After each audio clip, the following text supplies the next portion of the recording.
그 개를 버린 사람이 있습니다. 개를 버린 사람. 그 개가 어떤 개냐면 행복이라는 개가 있습니다. 그 행복이 아빠라고 자처하는 사람이 이재명입니다. 그래서 자기 페이스북에다가 얘는 내 아들이니까 이행복이라고 했었습니다. 그러고 난 다음에 경기도지사가 되고 나니까 개를 안 데리고 왔어요. 개를 버린 거죠. 그래서 사람들이 난리가 났어요. 당신 개 왜 버렸냐? 그랬더니 이 행복이 아빠, 이 행복 아빠가 한 말이 뭐냐면 그거는 성남시 거다. 내 개가 아니다. 했던 게 이재명입니다. 그리고 또 개 버린 사람이 있습니다. 이게 문재인입니다. 정부에서 돈을 주면 내가 키울 거고 정부에서 돈 안 주면 버릴 거다. 참. 예. 그 사람이야말로 개만도 못한 거 아닌가 생각됩니다. 그 두 사람 중에 누가 더 나쁘냐? 뭐 똑같습니다만 따지면 행복이 아빠가 더 나쁩니다. 왜 그런지 아십니까? 행복이는 유기견이었습니다. 2번 버림을 당한 거죠. 이 사람들이 지금 대한민국에서 자기들이 하늘을 불어러 한 점 부끄러움 없다고 잘난 척 하는데 이 사람들은 하늘로 우러러 한 점 부끄러움이 없습니다. 왜 없냐? 양심보가 없어요. 살인을 저질러도 부끄러움이 없고 강도짓을 해도 부끄러움이 없고 그 다음에 도둑질을 해도 부끄러움이 없습니다. 그러니 그 사람 입장에서는 그럴만도 하겠다라는 생각이 드는 겁니다. 일반론으로 해석해서는 절대 안 됩니다. 조금 전에 진지전 이야기했는데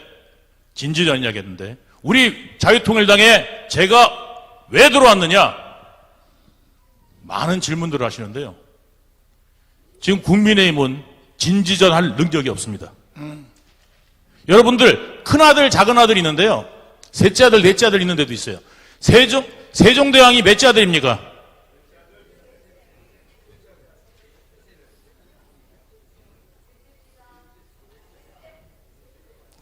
에이. 자, 그 아버지가 누굽니까? 네? 예, 이방원이죠? 태종 이방원이 아들을 낳았는데 넷째가 바로 우리가 알고는 세종대왕입니다. 자, 근데 넷째 아들한테 왜 태종이 어떤 사람입니까? 그때 정도전이 뭐 어떻게 됐어요? 신하의 나라를 만들어야 된다. 아니다. 이방원은 어떻게 됐어요? 왕의 나라를 만들어야 된다. 해가지고 왕권 중심의 나라를 만들려고 했고 정도전은 신권 중심의 나라를 만들려고 했어요. 그래가지고 그 정도전을 쳐내고 왕권 중심의 조선의 기틀을 다지려고 했던 그 왕이 바로 이방원인데 그 이방원이 누구한테 물려줬냐면 넷째 아들한테 물려줬습니다. 그 넷째 아들은 무엇을 했습니까? 한글을 만들었습니다. 네, 한글을 만들었습니다. 그리고 우리나라의 영웅이 되었습니다. 지금 우파의 첫째 아들을 자처하고 있는 국민의힘은 좌파들의 진지전을 깰 만한 능력이 없습니다. 무엇도 없느냐? 전략도 없거니와 의지도 없습니다. 그 의지를 가지고 안타까워하는 사람들이 바로 이 자리에 모인 자유통일당 사람들입니다. 우리는 이겨나가려면 저 좌파들보다 집요해야 됩니다. 저 좌파들은 집요하게 끈질기게 우리나라 보이지 않는 곳에서 자리를 낚아놨습니다. 오히려 우파에 이름 있는 사람들을 그 다음에 언론들을 그 세금으로 만든 거대한 저수지를 이용해 가지고 입을 막습니다. 우리도 모르는 사이에 그렇게 된 겁니다. 이거를 어떻게 하면 깰 수 있겠습니까? 지금 국민의힘에다 놔둬도 되겠습니까? 네. 믿고 그냥 맡길까요? 그냥 믿고 맡겨서 어느 날 갑자기 자고 일어났더니 우리나라 대통령이 김주애래. 이제번엔 잘생긴 남자들이 이제 기쁨조로 가게 생겼어요. 괜찮겠습니까? 우리나라가 통일만 하면 좋죠. 통일하면 중국도 러시아도 일본도 감히 넘볼 수 없는 강력한 나라가 됩니다. 당연히.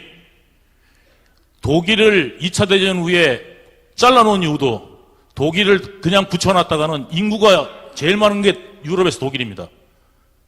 놨다가는 다시 또 이런 일을 벌릴지 모르겠다 해서 동서독으로 갈아놨던 겁니다. 우리나라 남북한 아무 죄도 없이 잘못한 것도 없는데 갈렸습니다. 잘렸습니다.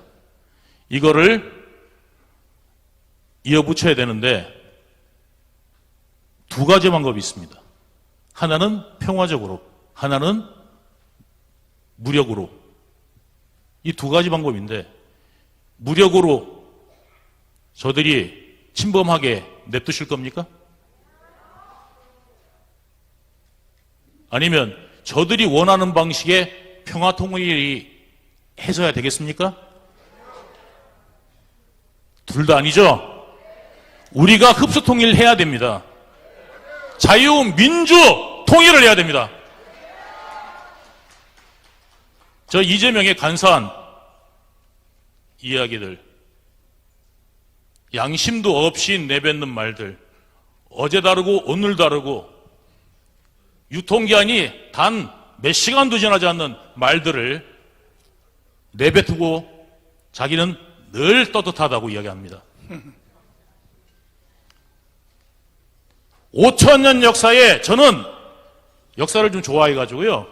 이재명 같은 인물을 갖다가 우리 대한민국에서 5,000년 역사에 찾아보려고 찾아봤는데 못 찾았습니다. 그래서 찾아봤는데 옆 나라에 있더라고요.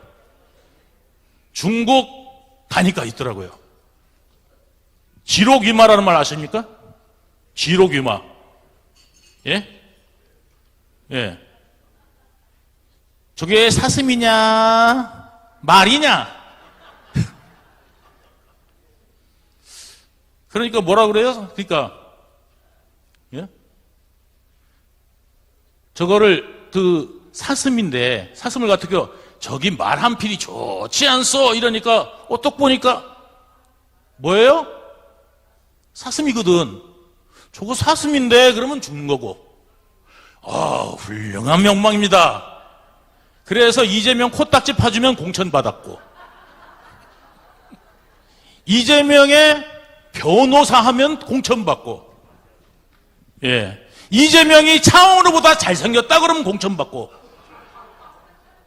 그 지록이말을 만든 조고와 같다. 조고 같은 인물이 지금 우리나라에 등장했습니다. 이거를 막은 분이 누굽니까? 정광훈 목사님. 또 한 분 있습니다. 지금 대통령입니다. 우리가 지금 이 대통령은 이재명이 대통령 되는 걸 막은 것만 해도 엄청난 일을 한 겁니다. 지금 이재명이라고 생각해 보십시오. 문재인이어서 이재명까지 만약에 이 나라를 갖다가 집어삼켰다 그러면 좌파들의 세상은 파티글로 벌어졌고, 민노총을 비롯한 곳곳에 숨어있던 NL 좌파들이 정말 세금 잔치를 벌였을 겁니다. 왜?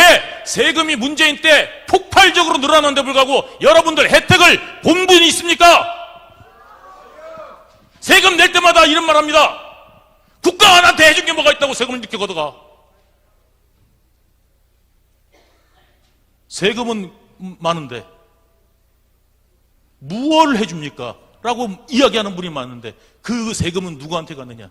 좌파들, 빨갱이들한테 젖줄이 되어서 흐르고 있었던 걸 여러분들은 모르고 계셨던 겁니다. 지금 우리나라의 한국전력이 작살이 났습니다. 그 흑자 기업이, 알짜 기업이 박살이 났습니다. 뭐 때문에요? 태양광 때문에.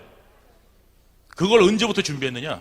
이 문재인이 뭘 겪었습니까? 노무현의 실패를 겪었습니다. 그래서 나는 대통령 되면 뭘 해야지? 이 준비가 되어 있었던 겁니다. 그렇게 움직이는 사람들한테 이기려면요, 여러분 전략적으로 움직여야 되고 전투적으로 움직여야 되는데 합시다 이런 거를 안 됩니다. 이제는 지혜를 모아야 되고요. 그리고 제가 아까 넷째 아들한테 물려줬다 그러는데 이제 둘째 아들이 첫째 아들이 멍청하고 옆집에 말하면 다 그냥 그려요, 가져가요, 냈어요 해서는 안 되겠죠. 아들이 바보 같아. 그리고 뭐 준다 그러면 잘 따라가. 사기치는지도 모르고 이용당하고 이런 큰아들 한테 국민의 재산이 뭡니까? 표입니다.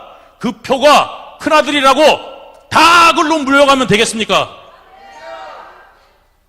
똑똑한 작은 아들이 이제 이 나라를 기틀을 바로 세울 때가 이제는 왔습니다. 여러분, 대한민국의 우파 여러분, 이제